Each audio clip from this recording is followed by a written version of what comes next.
आदाब नाजरीन, आप देख रहे हैं गुलिस्तान न्यूज। अभी तक का उर्दू खबरनामा लेकर मैं आपका मेजबान गौहर कुछी आपकी खिदमत में हाजिर। तफसीलात से पहले सुर्खियों पर एक नजर।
अब पेश इन खबरों की तफसील। वज़ीर-ए-आज़म नरेंद्र मोदी की सदारत में आज सफर 3 बजे मुनक्कद होने वाली कुल जमाती मीटिंग 5 अगस्त 2019 के बाद मेन स्ट्रीम जमातों तक नई दिल्ली की तरफ से पहली बार पहुंचने की कोशिश की जा रही है। कुल जमाती मीटिंग के लिए 8 सियासी जमातों के 14 लीडरान को दावत दी गई है, जिनमें 4 साबिक वज़राए आला और नायब वज़राए आला शामिल है। गुपकार इत्तेहाद में शामिल 5 जमातों की नुमाइंदगी डॉक्टर फारूक अब्दुल्ला, महबूबा मुफ्ती और मोहम्मद यूसुफ तारिगामी कर रहे हैं। मीटिंग में शिरकत करने की गर्ज से पीडीपी सदर महबूबा मुफ्ती और सीपीआईएम लीडर मोहम्मद यूसुफ तारिगामी कल ही नई दिल्ली पहुंचे हैं, जबकि डॉक्टर फारूक अब्दुल्ला आज नई दिल्ली पहुंच रहे हैं। गुलाम नबी आजाद और प्रदेश कांग्रेस सदर जीए मीर के अलावा उमर अब्दुल्ला पहले ही नई दिल्ली में मौजूद है। जम्मू कश्मीर पीपल्स कॉन्फ्रेंस के chairman Sajad Gani Lone, Panthers party के सरबराह प्रोफेसर भीम सिंह भी दिल्ली पहुंच चुके हैं। भाजपा की जानिब से रविंदर रैना, कविंदर गुप्ता और निर्मल सिंह मीटिंग में भी शामिल होंगे, जबकि अपनी पार्टी की नुमाइंदगी सदर अल्ताफ बुखारी करेंगे, जो कि पहले ही नई दिल्ली में मौजूद है। कुल जमाती मीटिंग से पहले ही भाजपा की जानिब से कि मीटिंग तलब की गई है और साथ ही साथ कांग्रेस की जानिब से भी मीटिंग बुलाई गई है। इस खबर पर मजीद तफसीलात के लिए हमारे साथ जुड़ चुके हैं एग्जीक्यूटिव एडिटर इशफाक गौहर। इशफाक, आज एक बड़ी खबर, कुल जमाती मीटिंग वजीर आजम की सदारत में मुल्क के साथ साथ पूरी दुनिया की इस मीटिंग पर नजर बनी हुई है। बिल्कुल गौहर, आपकी बात सही है। न सिर्फ मुल्क के अंदर रहने वाले लोग आज वज़ीर आज़म के घर पर नज़र रखे हुए होंगे कि 3 से 5 बजे के बीच में क्या कुछ पकेगा, और जब जॉइंट स्टेटमेंट आएगा सामने जिसमें एक्सपेक्ट ये किया जा रहा है कि फारूक अब्दुल्ला मीडिया को ब्रीफ करेंगे, उसके लिए एक पॉइंट वेन्यू किया गया है, तो वो क्या कुछ वहाँ पर कहेंगे, ये बात सही है। लेकिन मैं आज जब सुबह इस खबर की तैयारी कर रहे थे, खबर को लाने की बात कर रहे थे, प्लान एग्जीक्यूट कर रहे थे कि किस तरीके से हमने पूरा ये खबर अपने नाजरीन तक बताना है, तो सरहद के उस पार से लेकर अमेरिका तक लोग हमारे सोशल मीडिया पर ज्वाइन करके ये पूछ रहे थे कि आखिर क्या कुछ होने जा रहा है, किस तरीके से कि क्या कुछ डेवलपमेंट्स होने जा रही है। तो आपकी बात बिल्कुल सही है कि दुनिया भर की नजरें आज वजीर आजम के दफ्तर पर रहेंगी, लेकिन धड़कनें तेज हैं सभी जमातों की, उन 14 लीडर्स की जो आज दिल्ली के अंदर इस वक्त मौजूद हैं, और रात देर गए से लगातार हम सभी लीडर्स के संपर्क में हैं, राब्ते में हैं, उनसे बात करने की और जानने की कोशिश कर रहे हैं। कंफ्यूजन है लीडर्स के अंदर कि टेबल पर होगा क्या, बिल्कुल एजेंडा होगा क्या, और ब्रीफिंग में क्या कहा जाएगा। ये अभी भी किसी के पास भी कोई क्लियर कट मैसेज नहीं है कि ये 5 पॉइंट हैं जी, इन पर बात होनी है। लेकिन जो हमारे जराया हमें बता रहे हैं, ये तो पॉलिटिकल पार्टीज की बात है, 3 चीजें बड़ी इंपॉर्टेंट है। एक, सस्टेन प्रोसेस ऑफ डायलॉग जो है, इसे कैसे आगे बढ़ाया जाए ताकि जम्मू कश्मीर की लीडरशिप और दिल्ली के अंदर बैठे जो लोग हैं वो आपस में तालमेल के साथ आगे बढ़े, और जम्मू कश्मीर के अंदर नया कश्मीर का जो नया नारा प्राइम मिनिस्टर साहब ने दिया था वो कैसे आगे बढ़े। एक तो ये है। दूसरा, जो हदबंदी के लेकर हमने कल पूरे दिन एक मैराथन देखा, और रात देर गए जो हमारे पास इत्तलात थी कि इलेक्शन कमीशन के दफ्तर में भी मीटिंग हुई है, रात देर गए और ब्रीफिंग बना एक प्रेजेंटेशन दे दी गई है, जो हमारे सोर्सेज बता रहे हैं कि होम मिनिस्ट्री को सबमिट की गई है कि डिप्टी कमिश्नर्स क्या कुछ कह रहे हैं, उनके पास क्या कुछ एप्लीकेशंस आएंगी और हदबंदी के अंदर क्या कुछ हो सकता है। वो भी एक बड़ा पॉइंट टू द डिस्कशन आज होगा।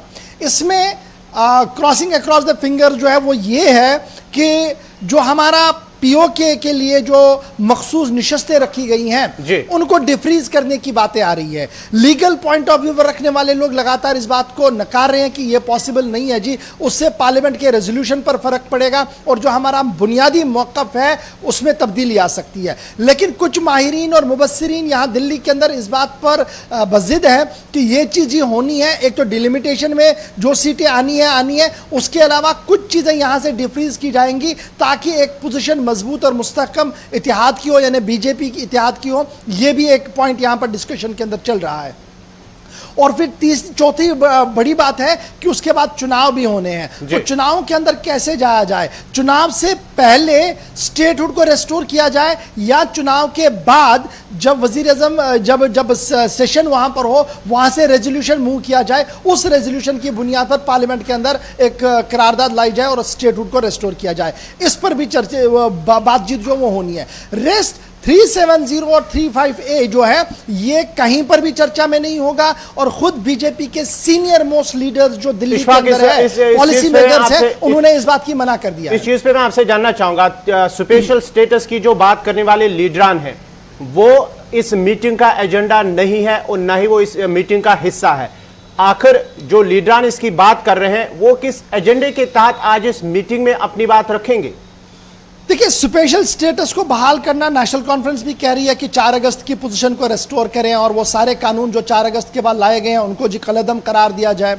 उसके बाद पीपल्स डेमोक्रेटिक पार्टी का भी बुनियादी मौक़िफ़ आज के दिन में यही है, सेल्फ रूल खत्म हो गया, ऑटोनॉमी खत्म हो गया, 4-5 अगस्त के दरमियान की सियासत चल रही है। फिर उसके बाद आप कांग्रेस की बात करें तो कांग्रेस ने जो अभी दिल्ली के अंदर इजलास अभी हुआ है, गुलाम नबी आज़ाद की रिहाइश गाह पर 3 कांग्रेसी लीडर मिले हैं, तो वहां पर लाइन खींची गई है 370-35A पर पार्टी खामोश रहेगी, लेकिन स्टेटहुड के मामले पर वो डंके की चोट पर यह कहेगी कि पहले स्टेटहुड को रेस्टोर किया जाए, यानी स्टेट को वापस दर्जा दिया जाए। क्या 4 अगस्त 5 अगस्त के बाद जो कानून नाफिज हुए उन पर क्या कुछ होगा, उस पर उनकी खामोशी रहेगी। यह हमें सोर्सेज से पता लगी है यह खबर कि कांग्रेस ने इस मौक़िफ़ को इख्तियार किया है, सिर्फ स्टेटहुड को रेस्टोर करने की बात होगी। इसके साथ साथ बीजेपी का बुनियादी मौक़िफ़ आपको पता है क्या है। सज्जाद लोन भी लगातार इस बात को मान रहे हैं कि मामला अदालत के अंदर है, अदालत बहुत बड़ा फैसला वहां से करे न करे, लेकिन तब तक आप कुछ नहीं कर सकते क्योंकि सब जुडिस मैटर चला गया है। तो कहीं ना कहीं आज जो लोग अंदर आए हैं उन्हें सबको पता है कि 350-35A इस पर डायरेक्टली कोई बात नहीं हुई है, कोई एश्योरेंस नहीं आना है। अगर कुछ होगा वो रेस्टोरेशन ऑफ स्टेट होगा, यानी स्टेटहुड को वापस दिया जाए। फिर आगे डिलिमिटेशन के अंदर क्या कुछ हो रहा है उस पर एतमाद में लेने की कोशिश की जाएगी। और तीसरा, दिसंबर आते आते चुनाव हो या दिसंबर के बाद चुनाव हो, इस सिलसिले में एक मौका दिया जाएगा पार्टीज को कि वो गियर अप होकर मैदान में आए। इशफाक, आपसे जानना चाहूंगा, स्टेटहुड की बात कर रहे हैं, स्टेटहुड जिनका मौक़िफ़ है, पहले ही प्राइम मिनिस्टर की जानिब से या वज़ीर दाखिला अमित शाह की जानिब से पार्लियामेंट में कहा गया है कि स्टेटहुड वापस दिया जाएगा, जम्मू कश्मीर को रियासत का दर्जा बहाल किया जाएगा, हालात ठीक होंगे, बहाल किया जाएगा रियासत का दर्जा, और साथ ही साथ उसके बाद इलेक्शन जब नज़दीक आएंगे तो ये बहाल हो सकता है, उस पे बात होगी। और साथ ही साथ आज की मीटिंग में जिस तरह से कांग्रेस की जानिब से भी मीटिंग हुई है, भाजपा की जानिब से भी मीटिंग हुई है जेपी नड्डा की सदारत में, और साथ ही साथ इनके पास अगरचे कोई एजेंडा नहीं है स्टेटहुड के बगैर।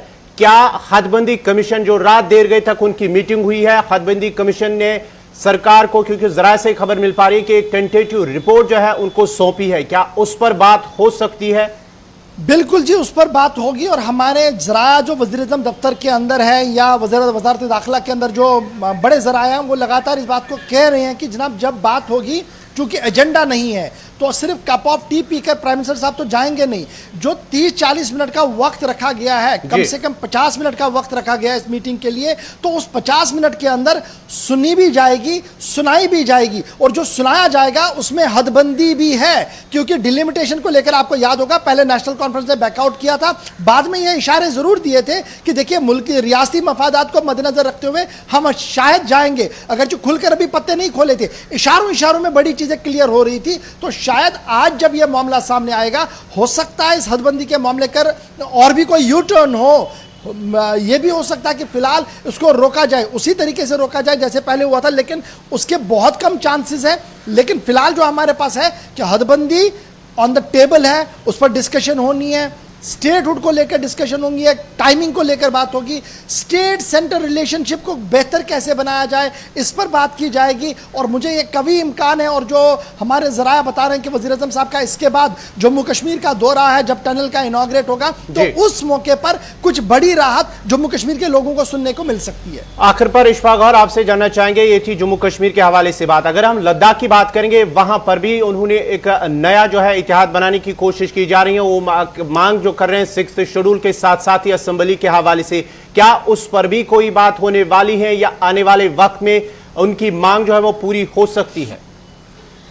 देखिए, जहां तक लद्दाख यूनियन टेरिटरी की बात करें, आज एक बड़ी ब्रेकिंग हमने सुबह ब्रेक की थी, जब असगर करबलाई साहब ने यह कहा कि एक हकीकत है कि यूनियन टेरिटरी बन चुकी है। ये एक हकीकत है कि हमारे पास आईन बनाने या कानून बनाने का कोई इख्तियार नहीं है। यह भी एक हकीकत है कि सिक्किम रकबे के हिसाब से भी कम है, आबादी के हिसाब से भी कम है, लेकिन वहां पर असेंबली है। इसलिए जो एपेक्स बॉडी ने लेह के अंदर तजवीज़ पेश की है कि एक असेंबली बनाई जाए यूनियन टेरिटरी जम्मू कश्मीर के अंदर और रियासत का दर्जा दिया जाए, या अगर रियासत नहीं होती है तो कम से कम असेंबली का दर्जा दिया जाए, उसकी वो हिमायत करते हैं। तो कहीं ना कहीं जो करगिल डेमोक्रेटिक अलायंस है उसमें एक बड़ा डेंट आज और बड़ा शिफ्ट आज देखने को मिला, जब असगर करबलाई साहब ने इस बात को कहा, जरूर हम चाहते थे कि 5 अगस्त की पहली वाली पोजीशन नहीं रेस्टोर आए, दोनों स्टेटें रहें, दोनों एक साथ मर्ज हो, लेकिन अब यह हकीकत है और हकीकत को समझकर हमने आगे बढ़ना होगा। तो कहीं ना कहीं उन्होंने इस बात का खुला इशारा दिया है कि जो हो चुका है दैट इज पास्ट,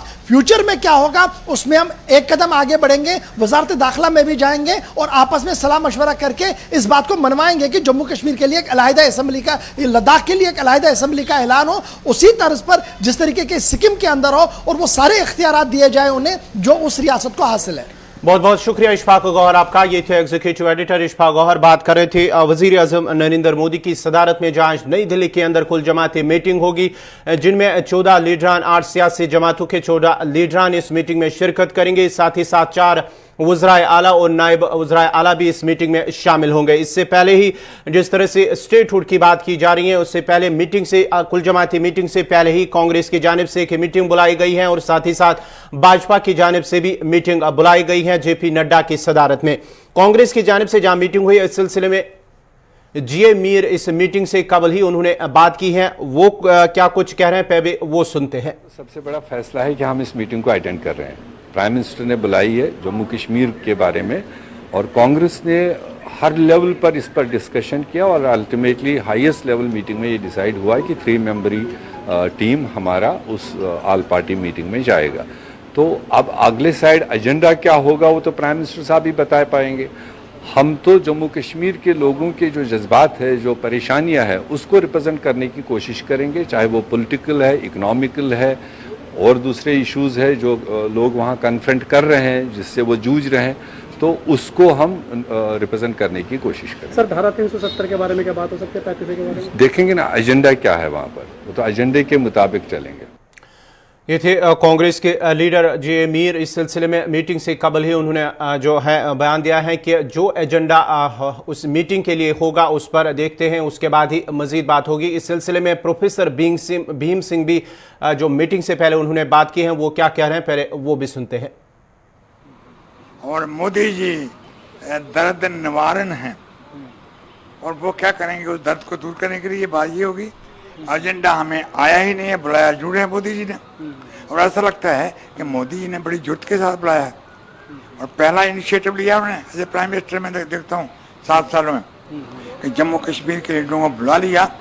मैं प्राइम मिनिस्टर जी को बहुत से जानता हूँ, लेकिन ये बड़ा जुट मानदाना, बड़ी हिम्मत, बड़ी जुट के साथ और सोच के साथ फैसला लिया है कि जम्मू कश्मीर के लीडरों को, लोगों को बुलाया जाए, उनसे बात हो। ये थे प्रोफेसर भीम सिंह जो बात करें कि अगरचे आज कुल जमाती मीटिंग के लिए कोई एजेंडा नहीं है, ताहम वज़ीर आज़म की जानिब से एक बड़ा फैसला लिया गया है, जहां 14 लीडरान 8 सियासी जमातों जम्मू कश्मीर की, उनको आज मीटिंग के लिए मदऊ किया गया है। वज़ीर-ए-आज़म नरेंद्र मोदी की सदारत में आज नई दिल्ली में होने वाली आल पार्टी मीटिंग से कबल जम्मू कश्मीर अपनी पार्टी के सदर अल्ताफ बुखारी ने कहा कि जम्मू कश्मीर के सियासी लीडरान ने अगर पहले ही मरकजी सरकार से बातचीत की होती तो आज जम्मू कश्मीर में हालात कदर बेहतर होते और लोगों के मुश्किलात दूर हुए होते। उन्हें मजीद कहा कि जम्मू कश्मीर के सभी मसाइल का हल मरकजी सरकार के पास है और जम्मू कश्मीर के मसाइल को हल करने में किसी तीसरे फरीक की जरूरत नहीं मिलने वाला। लेकिन ये बात सही है कि वज़ीर आज़म ने खुद वादा किया है, हाँ पार्लियामेंट से वादा किया है कि पुरानी रियासत जम्मू कश्मीर को वापस यूटी से रियासत दिया जाएगा। मौका आने पे होम मिनिस्टर साहब ने कमिटमेंट किया। हमारे लोगों हम भी जब मिले हमारे साथ भी कमिटमेंट हुई है। हम तो कहेंगे कि इमीडिएटली रेस्टोर हो जाए, ग्रास रूट डेमोक्रेसी रेस्टोर हो जाए। देखिए मुझे तो पता नहीं है, कल जो बाकी साथी भी आ रहे हैं, अगर यही फैसला उन्होंने पहले भी आने का किया होता, 1.5 साल पहले हम शायद अपने लोगों की मुसीबतें कम करने में कामयाब हुए होते। क्यों डेमोक्रेसी में जब तक ना लोगों को अपनी सरकार मिले तब तक उनके मसले कौन अटेंड करेगा। ब्यूरोक्रेसी कितनी ही अच्छी हो, आज किसके पास लोग जाएं। लोग जम्मू कश्मीर के परेशान हैं कि कोई सुनता नहीं है उनके। सियासी नुमाइंदे तो इसीलिए ज़रूरत आते हैं। इसलिए मुझे उम्मीद है हमारी कि जल्द इलेक्शन का फैसला किया जाएगा, डिलिमिटेशन हो। और क्यों कह रही हैं, जहाँ तक जम्मू कश्मीर के लोगों के मसलों का हल है, मेरा मुस्तहकम यकीन है और हमने जो देखा है पिछले 72 साल में भी हल दिल्ली में ही है, दिल्ली के पास ही है, दिल्ली से ही बात करनी है। जो मिलेगा दिल्ली से मिलेगा और कहीं से नहीं मिलेगा। ये हमारा अपना मुल्क है, ये दुनिया की सबसे बड़ी डेमोक्रेटिक कंट्री है और हम जम्मू कश्मीर के लोगों को क्यों दूर रखा जाए। जो लोग ये कहते हैं कि ये फोटो ऑप्स की बात थी है, मैं कतन इससे एग्री नहीं करूंगा। क्यों? हम 14 मार्च 2020 को मिले, एक ही दल मिला, 35 लोगों पे मुश्तमिल था। अगर हम जो लोगों को सताए जा रहा था, जो दर्द अंदर से लग रहा था 370 और 35A के हटाने के बाद कि नौकरियां हमारी ख़त्म हो जाएंगी, बच्चों की हमारी ज़मीनें ख़त्म हो जाएंगी, बाहर के लोग ले जाएंगे, अगर हम एक दल वो करवा सके हैं तो जहां सब दल आ जाएं तो ये तो गलत बात है। You have to have belief and faith कि हमारे वज़ीर आज़म फोटो ऑप्स के लिए मीटिंग नहीं बुलाते हैं। वो दुनिया के ताकतवर तरीन लीडरों में से एक लीडर है, उनके पास फोटो ऑप्स के लिए टाइम नहीं है। वो जो भी चीज़ करते हैं सीरियसली ही करते हैं और हम भी सीरियसली ही इस मीटिंग के लिए आए हैं और हमें उम्मीद है कि सीरियसली। उधमपुर में गैस सिलेंडर धमाके में 9 अफराद जख्मी हुए हैं। पुलिस ज़राए का कहना है कि गुज़श्ता रात 9 बजे के करीब लांदर पंचारी इलाके में मानसा राम की 2 मंजिला इमारत में अचानक आग नमूदार हुई, जिस दौरान अफराद खाना आग को बुझाने में मसरूफ थे कि घर में मौजूद गैस सिलेंडर एक जोरदार धमाके की आवाज़ के साथ फट गया, जिसके नतीजे में 9 अफराद जख्मी हुए। वाक़ा पेश आने के बाद मकामी लोगों ने महकमे सेहत के खिलाफ एहतजाज करते हुए सख्त बरहमी का इजहार करते हुए मौके पर एम्बुलेंस ड्राइवर मौजूद होने की वजह से उन्हें मुश्किलात पेश आए हैं।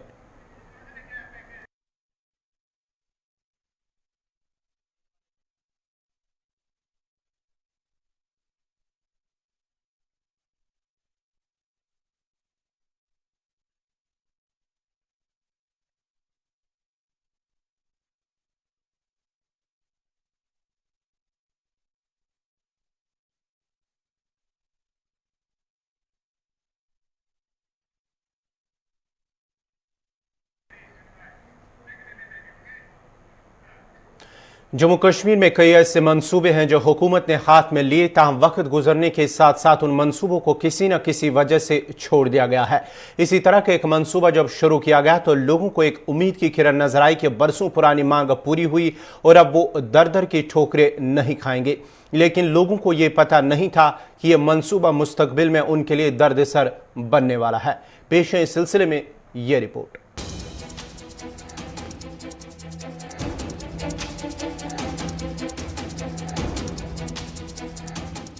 मरकज के जेर इंतजाम जम्मू कश्मीर का जनूबी जिला अनंतनाग, जहां के मुख्तलिफ इलाकों की आवाम इस तरक्की याफ्ता दौर में भी बिजली, पानी और सड़कों जैसी बुनियादी सहूलियात से महरूम है। बुनियादी सहूलियात से महरूम इलाकों में हल्का इंतखाब कोकरनाग बमडुरू की बदनसीब आवाम भी आती है। इस हिस्से में पानी, सड़क या दीगर मसाइल तो दूर, लेकिन तिब्बी सहूलियात का फुकदान भी एक कसीर आबादी के लिए बाइस अजाब बना हुआ है। दरअसल इस इलाके में तिब्बी सहूलियात के फुकदान को दूर करने के मकसद से हुकूमत ने एक तिब्बी मरकज यानी new type primary health centre के कयाम को मंजूरी दी। साल 2014 में जिस मंसूबे पर काम शुरू हुआ, इसको मुकम्मल कर अवाम के नाम वक्फ भी किया गया। ताहम 2016 में वादी के अंदर नामसाइद हालात के दौरान NTPHC को नुकसान पहुंचा और इस तरह बमडूरू कोकरनाग की अवाम तिब्बी सहूलियात से एक बार फिर महरूम हो गई। आज वन आज हसा सूज बेड 5 फी पंचायत मज लागन, मगर यह समझी अगर ये रपस 2 लाख खर्चे हस्पताल बिल्डिंग बनम यह कम खतर बन, अगर यमो थो वनकस दपान गाम नबर मसा नीरव ये लुकुट मुकुट कह दब लोग कह लोग लुकुट कल दौद योत अगर डॉक्टर साहब आको ओत अमिस नश गि नोतवान खल गाड़े बन कुछ जाए पुलिस त्रावन कत मुश्किलात मज आए। मकामी लोगों ने गुलिस्तान न्यूज से बात करते हुए कहा कि अगरचे इंतखाबात के वक्त सियासतदान वोट के हुसूल के लिए गाँव का रुख करके बुनियादी मसाइल को हल करने की यकीन दहानी कराते रहे हैं, ताहम आज 5 बरसों के बाद भी प्राइमरी हेल्थ सेंटर बमडूरू की मुरम्मत नहीं कराई जा सकी और आज तक जितने भी सियासतदान हल्का इंतखाब से असेंबली तक पहुंचे वो अपने वादों को पूरा करने में नाकाम रहे। यही वजह है कि इस गांव के बाशिंदों को इन हालात का सामना है। गुज़श्ता कई बरसों से मुरम्मत का मुंतजर बमडूरू कोकरनाग का ये new type primary health centre हजारों की आबादी वाले इलाके के लिए ही नहीं बल्कि तिब्बी अमले के लिए भी दर्द सर बन गया है, जहां अमला एक सरकारी स्कूल की इमारत में अपनी खिदमत अंजाम देने पर मजबूर है। SDM सबस नश गए बार बार दोक मेहरबानी कर चूंकि यह दूर दराज गाम 2-4-5 तम सात कोर न्यू टाइप PHC सेंटर दोक अत मुलाजिम अत 5 डॉक्टर, मगर पत ये सात नुकसान गो योर आव कह वनकस वुचान कि वनकस कम हालात गुजरान खास कर इन गामन में वनकस सारे खुद बर्निंग इशू जन डिमांड सह यह हस्पताल गि रिन्यूवेट कर, हालांकि ये मुलाजिम तम थमित स्कूलस मज वबाई सूरत हाल हो, नामसाइद हालात हों या फिर भारी बर्फबारी सरमा के दौरान बच्चे, बुजुर्ग और हामिला खवातीन को इमरजेंसी में अस्पताल पहुंचने में मुश्किलात का सामना रहता है क्योंकि तिब्बी मरकज नामुकम्मल है। तिब्बी मरकज को इंतजामिया के रहमो करम पर छोड़ दिया गया है, जबकि कोविड मुखालिफ टीकाकारी मुहिम भी दीगर हिस्सों की तरह बमडूरू कोकरनाग में तो हो रही है, लेकिन NTPHC के बजाय दीगर हिस्सों में या खेत खलियानों के अंदर की जा रही है। 2016 के टर्माइल में PHC न्यू टाइप जो बमडूरू कोकरनाग है इसको भी काफी नुकसान पहुंचा है और आज लोगों ने एक बार फिर डिस्ट्रिक्ट एडमिनिस्ट्रेशन से लेकर यूटी सरकार के तमाम अफसरान तक ये गुहार लगाई कि जल्द अज जल्द इस अस्पताल को फिर से काबिल इस्तेमाल बनाया जाए ताकि कोविड के इस महामारी में लोगों को राहत मिल सके। सरहदी जिला पुंछ के मंडी इलाके में लोगों ने शिकायत की है कि इलाके में मिट्टी के तेल की किल्लत से आवाम को मुश्किलात का सामना करना पड़ता है। लोगों का कहना है कि इलाके में करीब 90% आबादी देही इलाकों में आबाद हैं जो डोकू में 6 माह का अरसा गुजर बसर करते हैं और लोगों को मिट्टी के तेल की काफ़ी ज़रूरत होती है। ताम जिला पुंछ में गुज़श्ता 2 माह से मिट्टी का तेल नहीं दिया गया है। उन्होंने जल्द अज जल्द तेल खाकी फराम करने की अपील की है। इधर इस मामले पर महकमे खुराक के तहसील ऑफिसर ने कहा कि गुज़श्ता 2 माह से तेल खाकी जिला पुंछ में नहीं आया है और तेल खाकी की दस्तयाबी के बाद ही अवाम में उसे तकसीम किया जाएगा। जो है इस वक्त हमें केरोसिन की आ रही है जो हमें तकरीबन 4 महीने से नहीं मिल रहा है क्योंकि अब लोगों ने डोकू का रुख कर लिया है। बच्चे भी लॉकडाउन की वजह से अपने घरों के अंदर बैठे हैं। तालीम का निज़ाम जो वो दरम भरम हो गया है। केरोसिन होता उससे वो दीनी वगैरह बाल कर अपने बच्चे जो है तालीम घर में हासिल करते हैं। लाइट तो है ही नहीं, लाइट का सिस्टम बिल्कुल ख़त्म हो गया है। उसके बाद जो ये कुछ लोग बातें कर रहे हैं कि भाई गैस हमने सरकार की तरफ से इनको दिया गया है, गैस की वजह से क्यों नहीं अपना पूरा सिस्टम चलाते हैं। यहाँ से इंसान मंडी से जो 20 किलोमीटर यहाँ से गैस उठा के जो है 20 किलो आगे है 40 किलोमीटर गैस उठा के 60 किलो का वजन कहाँ डोग में लेके जाएगा। ये तो सबसे बड़ी मुसीबत है। मैं मीडिया के माध्यम से ये बात इंतज़ामिया तक पहुँचाना चाहता हूँ, बिलखसूस जो है गवर्नमेंट इंतज़ामिया से पहुँचाना चाहता हूँ। उनसे ये गुजारिश करता हूँ कि आप जो है केरोसिन का जो हमें मिलता था पहले राशन के साथ साथ उसका जो है हमें वो केरोसिन दिया जाए ताकि हम अपनी पढ़ाई अपने बच्चों की पढ़ाई उस गुजारिश से कर सकें और अपने घर का भी निज़ाम केरोसिन की हिसाब से चला सकें। जहाँ तक तेल की बात है तो पहले फिर भी लोगों को चलो कोई सिस्टम होता था, डॉक्यूमेंट वगैरह, दीनी वगैरह जिसको कहते हैं, तो उसको जलाते थे। आज की डेट में जब 3-4 महीने से बिल्कुल ही उनका वो तेल बंद हो चुका है, तो हमें इतनी दिक्कत और इतनी परेशानी हो रही है तेल की कि जिससे कोई हद ही नहीं है। तो कम से कम मेरे सरपंच बनने के बाद पहली बार केरोसिन के मामले में इतनी दिक्कत आई है। तो मैं इंतज़ामिया से, एडीसी साहब से, डीसी साहब से ये कहूँगा कि खुद विज़िट करके देख लो कि जहाँ जहाँ हमारी पॉपुलेशन लोग आज जिन जिन लोगों में रह रहे हैं, क्या वहाँ गैस जा सकती है, वहाँ पे कोई दूसरा बिजली का इंतज़ाम है, कुछ भी नहीं है। तो उन लोगों के लिए तेल की जितनी अशद ज़रूरत। इसी के साथ ही अभी तक का उर्दू खबरनामा इख्ताम पजीर हुआ चाहता है। अपने मेज़बान गौहर कुछे को इजाज़त दीजिए। अल्लाह हाफ़िज़।